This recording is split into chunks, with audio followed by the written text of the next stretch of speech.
This is one-on-one session with the Forum IAS founder and director Ayush Sir. In this session, students are asked questions to test their preparedness for the personality test. One-on-one sessions are not mock panel sessions.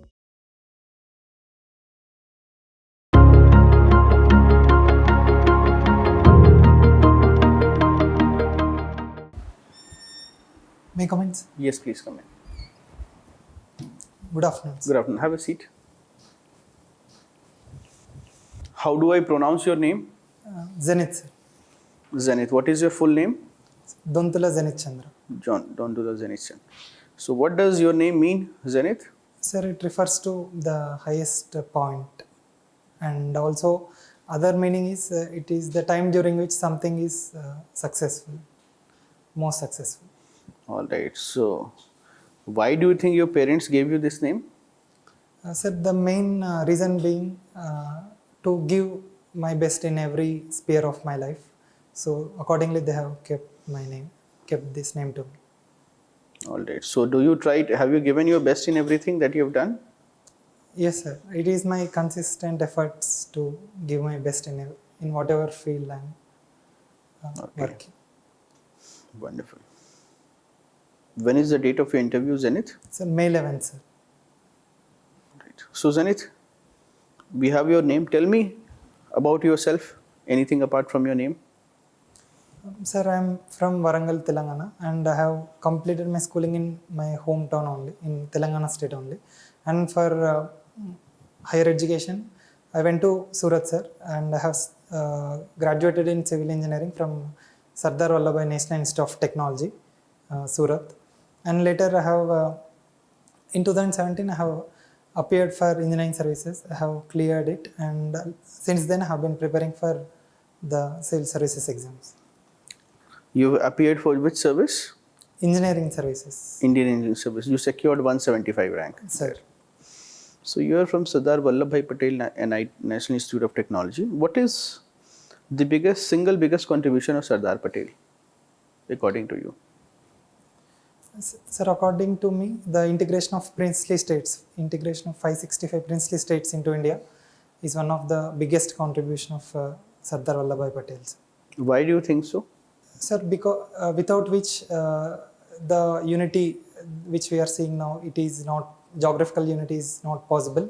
And also in terms of national security, having united is also very important, because for example, at the time Hyderabad and other three provinces were trying to be independent and also inclined to join Pakistan. So if that would have been the case, then we would have faced more challenges, thereby diverting our resources to defense rather than development.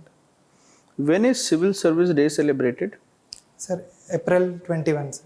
What is the reason for the choice of April 21st? Sir, I think on that day, the Sardar Vallabhbhai Patel has addressed the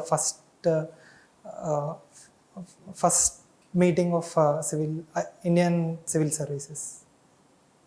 You know or you don't know?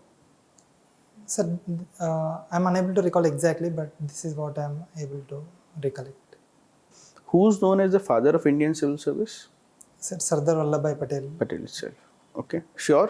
Sir. You have done a short-term course in water cooperation. What Yes. sort of cooperation is it? Is it between the states or between people?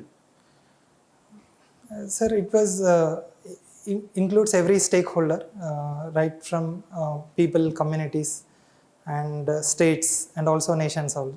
It also includes nations. It was main purpose is in 2013 it was celebrated as International Year of Water Cooperation. So as part of that celebration, this program was conducted. So what were the key skill sets or learnings that you had from this program? Sir, the main learnings which I have learned is it improved my the way I used to see the water. For example, it is not only in terms of tangible ones, but also includes intangible. For example, in case of rice and other rice, sugar cane and other foods. So it has a high water footprint while growing these crops. It was suggested that there was one concept where even individuals can also play important role in ensuring conservation. That is meal swap. So if we diversify our diet from staple foods like from rice to millets and from non-vegetarian to vegetarian, so it will reduce the water footprint. Everyone's responsibility becomes no one's responsibility. Sir. I repeat, everyone's responsibility becomes no one's responsibility. Everyone's ownership becomes nobody's ownership. Explain to me in the context of groundwater ownership and exploitation. Sir, with regard to groundwater, there was no conclusive ownership rights given to the people. So the people thinks that it is a public good and they exploit. They take as per their need without having thought of using it sustainably. Do they think it is a public good or they think it is private for them? Sir, as per Eastment Act 1882, it confers the landowner the right over the groundwater resources. So the landowner owns the piece of land demarcated as per his agreement with the buyer and seller. But because of this, he also ends up owning the groundwater under that land. But what is the problem here?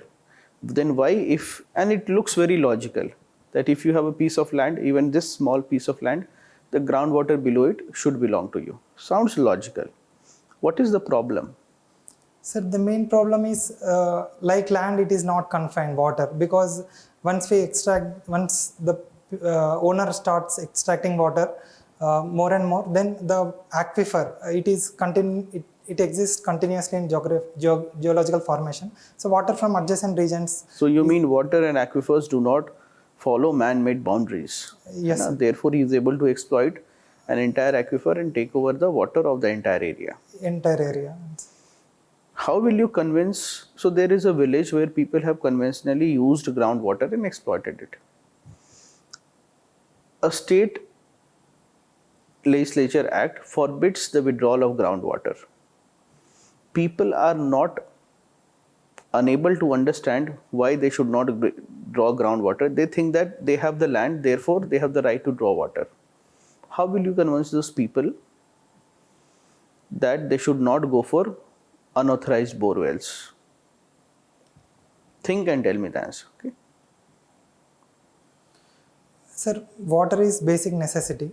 So if there is no alternative source, they definitely they are prone to exploit the groundwater. So if we provide alternative sources of water, then in that way it can be we can change the behavior of people. And also we need to we also need to improve the awareness regarding the act, which it says that illegal borewells will be punishable offence. So by creating such awareness and also but they think that the act is created by some overlord. They think that there is no logic behind the act. What will you tell them? How will you explain them? Sir, definitely by providing alternative sources and also by using good role models if available in nearby villages, where the people can able to show such example where. No, you told me something. Why don't you tell them the same thing? You told me something that under common law, the water belongs to the person, but the aquifer does not follow the man-made boundary. So will you not tell them this thing? With regard to adverse effects of groundwater exploitation, definitely I will tell. Apart from it, I also include with regard to the contaminants in groundwater, where I think the legislature will enact the law based on wisdom. For example, fluoride and arsenic causes contamination. So I also explain from that point of view. You have worked in metro rail project also. Sir. Who is known as the Metro Man of India? Sir, E. Sridhar. What is the reason? Sir, the reason being he played major influential role in Delhi Metro Rail project. What was his contribution? What is the biggest contribution here? What is his biggest achievement in the making of Delhi Metro? I am sorry, sir. Exactly, I don't know. Okay. Before Delhi Metro, why did the government choose him for undertaking the metro? Did he have some proven track record? I have not read about it. Okay, I'll give you a hint. It has something to do with Western Ghats.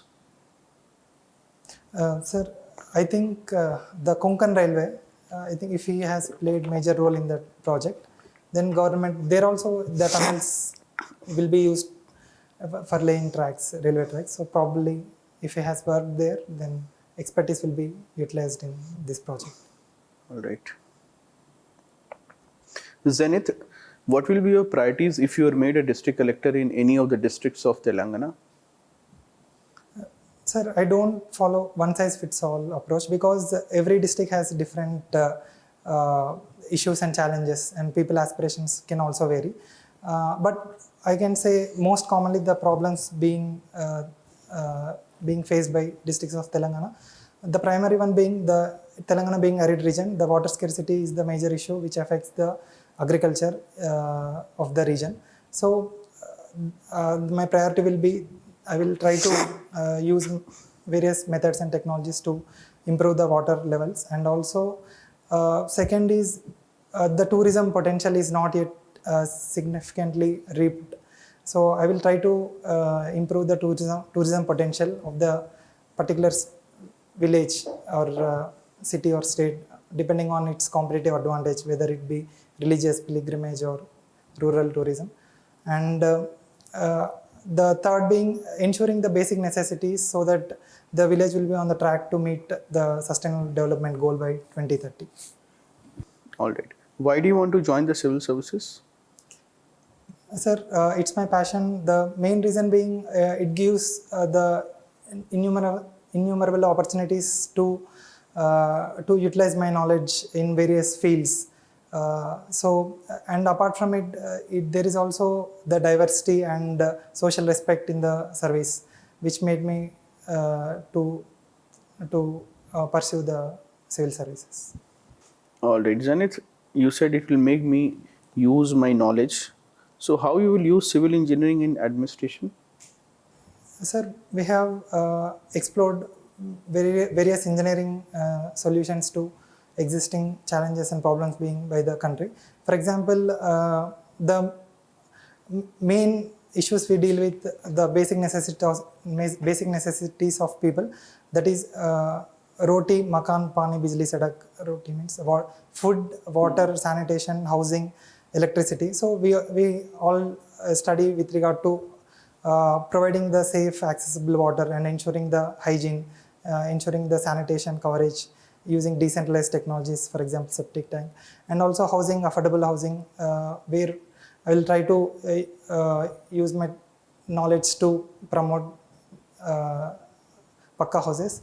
And also urbanization, sir, that is the upcoming and emerging challenge, urbanization and disaster resilient infrastructure. So as India is population, nearly 50% of population will be settled in cities by 2030. So we need more strategic planning with regard to urbanization.